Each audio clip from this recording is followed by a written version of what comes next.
Now that the first coat of Quickset is dry, I'm going to take my putty knife. I'm just going to lightly go over it anywhere where I think there's high edges on it. I'm going to scrape those edges off.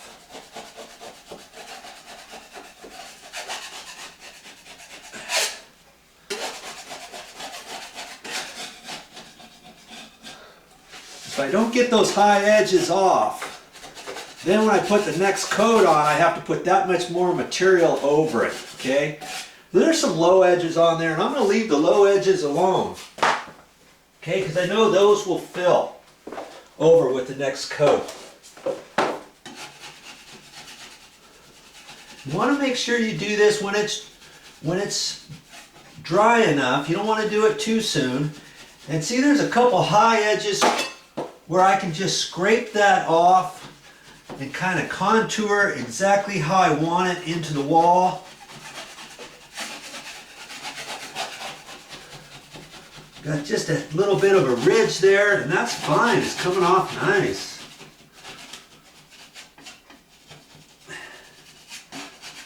You want to make sure not to take off too much, or else the webbing tape is going to show. We don't want that. I can kind of clean up the inside edge there, so when I put my next coat on, it's going to go on there a little bit straighter this time.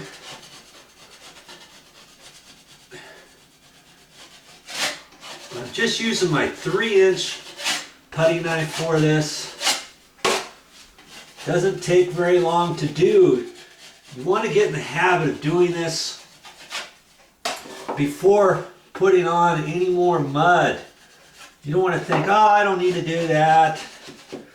Joe spends too much time on his patches. We could just go over that fine. Well, yeah, you could go over it, but you're just not going to get a nice clean edge, you know, on the corners like this if you don't do this, or for whatever. I don't want to put any more mud on here than I have to for the next coat, and that's why I want those ridges off of there, okay? See, that didn't take very long.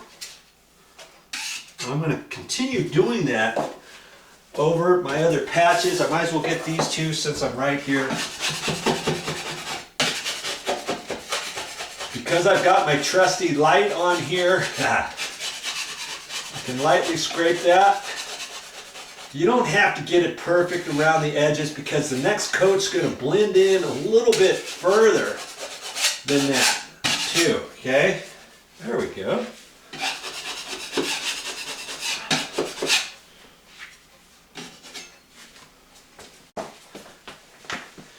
This just assures that your next coat's going to go on there without having too many high edges to cover, okay? That's all I've got to do. I see the tape is peeking out just a little bit, and that's fine. The next coat is going to cover that just peachy.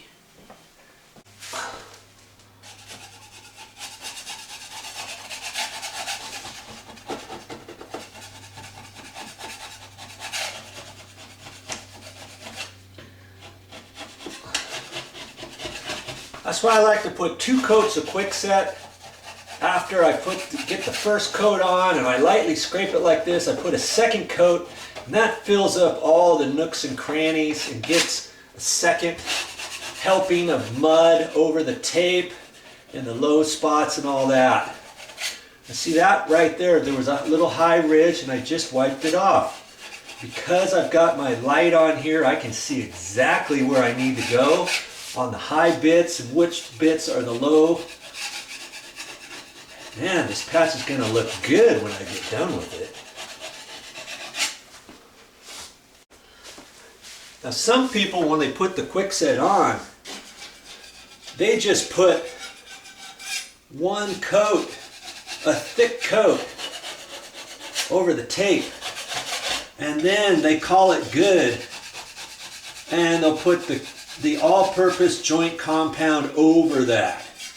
Okay, well, I don't do it that way. I like to put just a little bit more Quickset on there and get it that much better before I do that.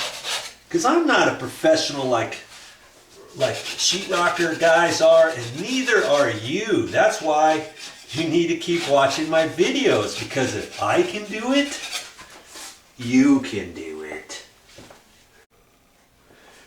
Here's another good practice to get into. When you've got corner bead, metal corner bead, plastic corner bead, whatever, as you're finishing it, I always like to get the excess mud off of it. I know I still got some work on here. This is only the first coat, but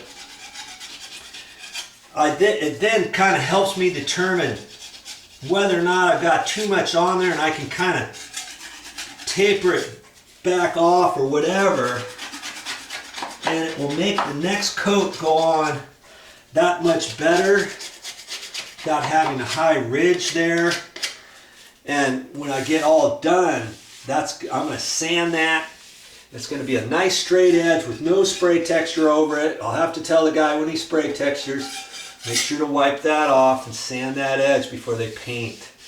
Okay, but if I do that now, the texture's going to go on there nice. We're not going to have any bulges going over that. If you don't watch it, you may think you've got a nice straight edge, and then later on you think, hey, Joe scratched his off, and you try to do that later and you think, oh my, there's a big hump here. I can't scrape too much off because I scraped too much off, and now I scrape off too much of the spray texture, and now I've got a flat spot right there because I scraped off all the texture to get it back down flush to where it needed to go. You know?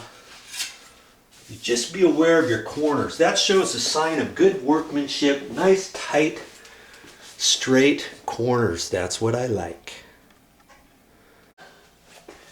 You know, if you're covering you're doing some patches, just some small little patches like this, don't forget to hit those. You may think, oh, those are fine, there's hardly anything. Well, I've seen it where sometimes somebody leaves too much on here, and then the next time they do just right here, and then all of a sudden you see this whole outline after somebody paints because it didn't get tapered in or the spray texture got on there, and you can see underneath the spray texture, oh, there's a patch, boom, boom, boom. Okay, so check all your areas on your walls. Well, that's pretty much it on getting ready for the second coat.